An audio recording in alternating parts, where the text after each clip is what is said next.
25 তারিখে assembly call করেছে, রক্তের দাগ শুকায় নাই।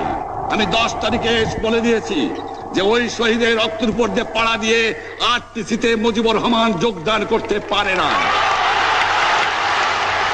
অ্যাসেম্বলি কল করেছেন, আমার দাবি মানতে হবে। প্রথম, সামরিক আইন মার্শাল ল উইথড্র করতে হবে।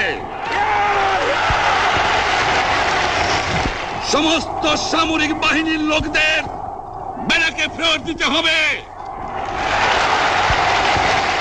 যেভাবে হত্যা করা হয়েছে তার তদন্ত করতে হবে।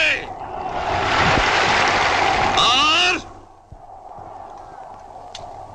জনগণের প্রতিনিধির কাছে ক্ষমতা হস্তান্তর করতে হবে। তারপরে বিবেচনা করে দেখব আমরা অ্যাসেম্বলিতে বসতে পারবো কি পারবো না। এর পূর্বে অ্যাসেম্বলিতে বসার অ্যাসেম্বলিতে বসতে আমরা পারি না।